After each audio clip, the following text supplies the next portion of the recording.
y va.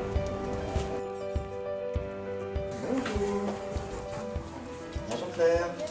On voulait un chien qui nous suive du matin au soir, qui travaille avec nous, qui vive avec nous dans cet établissement. En y mettant des réserves au départ, en disant d'accord pour le chien, mais pas n'importe comment.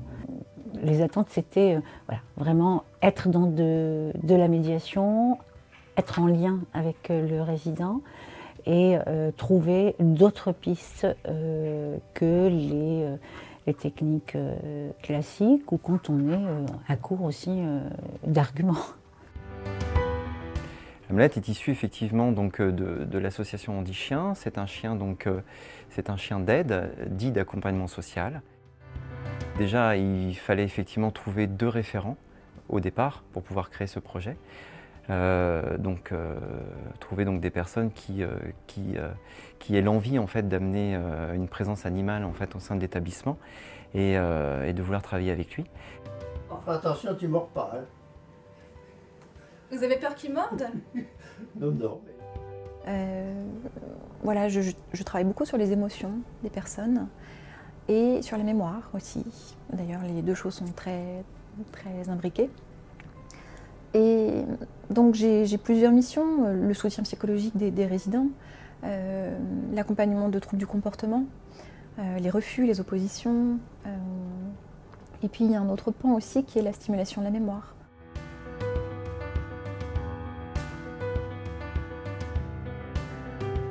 J'intègre Hamlet à mes entretiens de soutien. Voilà, juste sa présence en fait va venir potentialiser l'effet de mon soutien. Il apporte une sérénité déjà au cadre que je propose, le cadre de mon bureau. Il va parfois être l'interlocuteur privilégié de ce moment. C'est à lui qu'on va s'adresser, c'est à lui qu'on va confier les émotions difficiles, les pensées plus noires. Et voilà, Hamlet va se présenter comme l'interlocuteur idéal. Effectivement, il ne juge pas, il ne triche pas. Allez, une petite pour vous aussi. Sa simple présence en fait agit et facilite l'expression des émotions, facilite aussi la relation de confiance. On laisse Hamlet là, Oui. se poser un petit peu, et puis après on lui demandera 2 ou 3 ordres pour finir la séance. D'accord? Allez, c'est reparti. En fait, progressivement, je l'intègre effectivement à ma pratique pour diverses raisons. En fait, il permet de fixer l'attention déjà chez certaines personnes. Je travaille en fait de façon un petit peu incidente, c'est-à-dire que je ne demande pas par exemple à une personne de se mettre debout, de se lever. Je lui demande d'aller rejoindre Hamlet. Ou par exemple, pour obtenir une mobilité d'un bras, je demande à la personne de caresser Hamlet. En fait, je détourne effectivement un petit peu la problématique grâce à Hamlet. Parce que pour marcher, souvent, ça bloque, quoi. On n'a pas d'idée assez forte, d'image assez forte pour provoquer le mouvement. Donc l'image du chien provoque cette envie.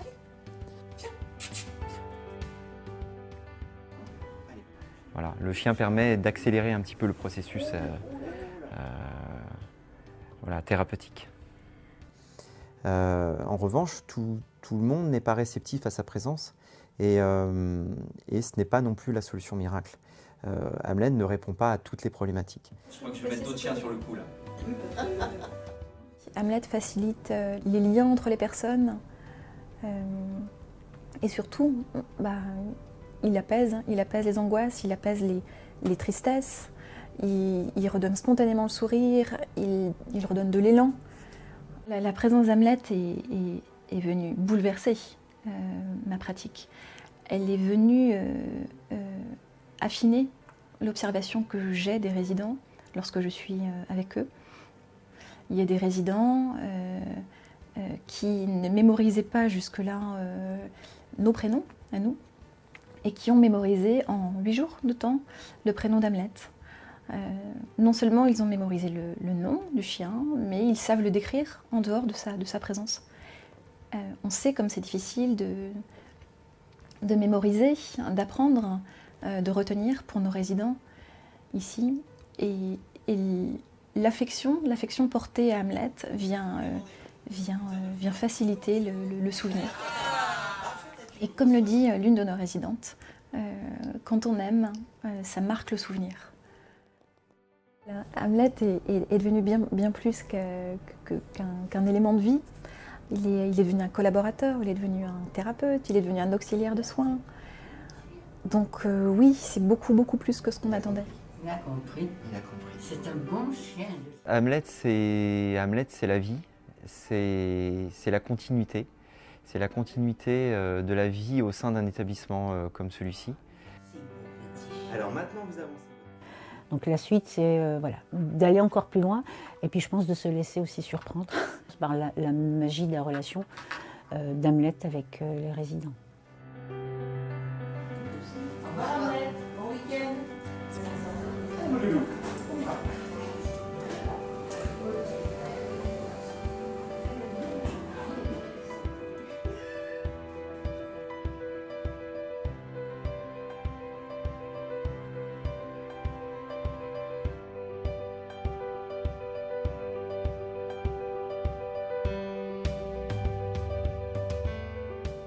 Après 6 mois passés avec Hamlet dans notre établissement, non seulement nous ne sommes pas déçus par rapport à toutes nos attentes, mais nous assistons très quotidiennement, et les yeux bien ouverts cette fois, à la magie de la relation animale.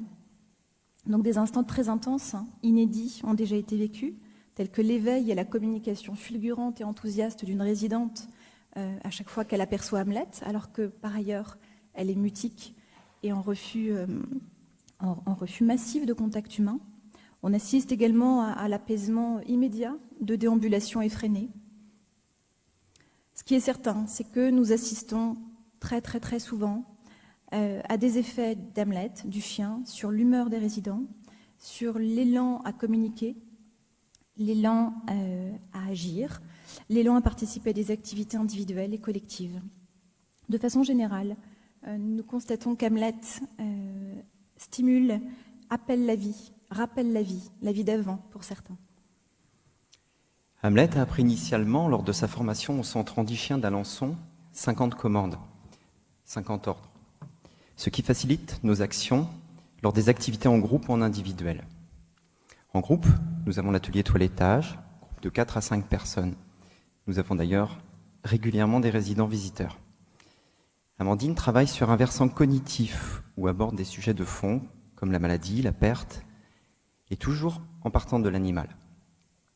Moi, je travaille davantage sur un versant moteur, travail des transferts, de l'équilibre, de la coordination des mouvements, de la mobilité des membres. L'atelier devient un dispositif permettant de travailler de façon incidente, comme on a pu le voir dans le film, avec les résidents, verbaliser et se mouvoir.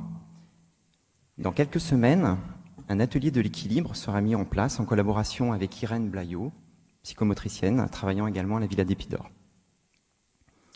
Cette fois-ci, nous travaillerons sur la prévention des chutes.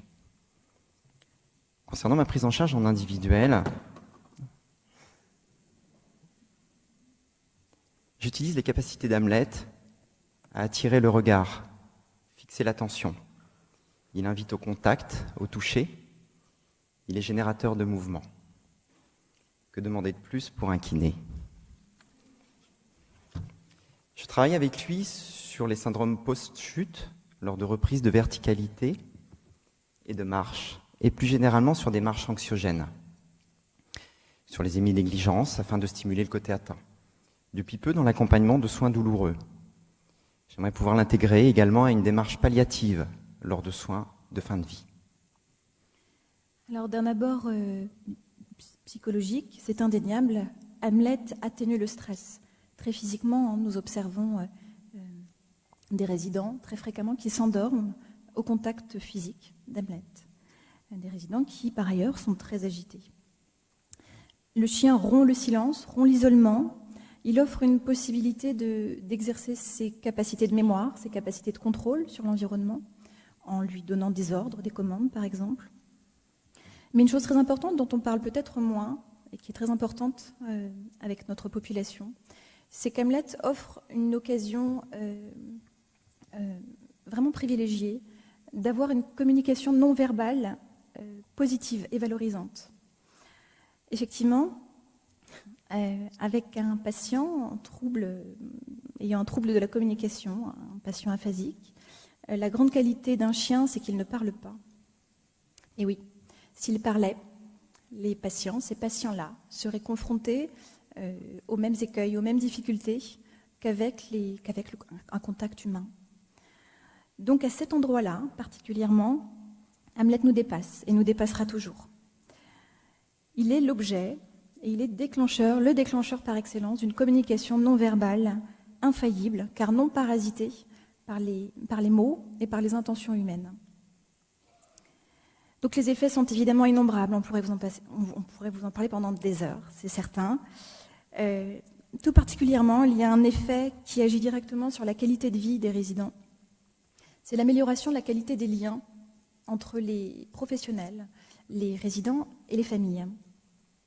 Le sujet du chien, en fait, entraîne des conversations spontanées, plus légères, et semble comme dédramatiser certains sujets douloureux, anxiogènes. Et voilà, et peut-être qu'on va un peu loin, mais peut-être dédramatiser aussi l'institution gériatrique et les troubles qu'on y rencontre. Donc quotidiennement, l'idée du chien offre une porte d'entrée à la communication, une raison, un prétexte de se parler. Nous sentons que la présence animale semble comme avoir normalisé l'institution et curieusement l'avoir rendue un peu plus humaine encore. Moins effrayante, peut-être moins déroutante pour les résidents et pour les visiteurs. Nous connaissons l'extrême sensibilité des personnes désorientées aux ambiances et humeurs extérieures. Eh bien, nous pouvons dire qu'à ce jour, la présence d'Hamlet joue un rôle harmonisant sur l'atmosphère qui règne dans notre établissement. Nous espérons avoir gagné en chaleur et en convivialité. Mais voilà, ce chien, Hamlet, ne mobilise pas tous les résidents, ni toutes les familles, et nous ne l'imposons jamais à des personnes qui n'apprécient pas sa présence. La médiation animale n'est qu'un axe parmi d'autres. Cependant, Hamlet a su conquérir des résidents réticents. Nous laissons donc ouvert le champ des possibles. Nous comptons sur le temps, la ritualisation mêlée à des moments de surprise et à la consolidation du projet par la formation de nouveaux référents. Et ainsi nous permettre de continuer cette aventure humaine avec la médiation animale.